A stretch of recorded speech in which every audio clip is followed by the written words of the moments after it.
With this week's Lucia Capital Group Weekly video, I'm Rick Plum. When you're young, you've got a lot of advantages. For one thing, you've got time on your side. You could be 30 years or more away from retirement, which means that any bumps in the road that you might experience may be inconsequential once you've reached retirement. But as you get older, time gets tighter and your margin for error starts to go way down. Now, with that in mind, if you're over the age of 50, here are a few things that you should take care of in short order. First, make sure your financial plan is in place. Age 50 is an ideal age to look at where you are and figure out where you need to be.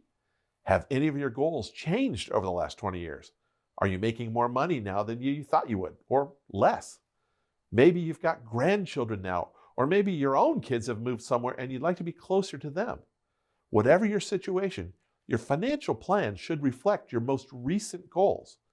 Right now is a great time to determine if you need to make any adjustments. Next, if you're fortunate enough to still have your parents in the picture, you should make sure that they're in good financial shape.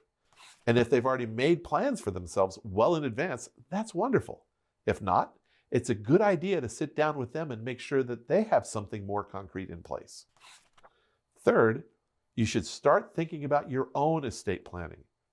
At age 50, if you haven't checked it out for a while, it's very likely that your beneficiary designations need to be updated. Are your retirement benefits, life insurance, investment accounts, and other assets all going where you want them to go?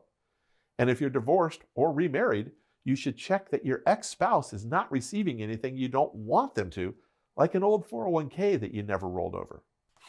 Fourth, and this one's a big one, you need to be sure you're taking advantage of the catch-up provisions for retirement plans. The IRS says that once you reach age 50, you can contribute more money to the company retirement plans and to your IRAs. Those age 50 and older can make an extra $6,500 per year in catch-up contributions to their 401k, 403b, 457, or SARSEP. In addition to that, you can also make an extra $1,000 in catch-up contributions to your traditional or Roth IRAs. These extra amounts can really add up between now and when you retire. Finally, you should tackle any debt issues you might have. When you were younger, you may have used debt to your advantage to accumulate certain things or to free up cash for other investments. But now, it may be a good idea to work on paying it down, at least those debts with higher than average interest rates. This could potentially take a lot of pressure off your retirement savings once you're no longer receiving a steady paycheck. Now, all of this might seem like a lot of work, but with some guidance and advice from your financial advisor, it'll be a lot easier. We do this every single day for our clients. How can we help you the most? Just give us a call.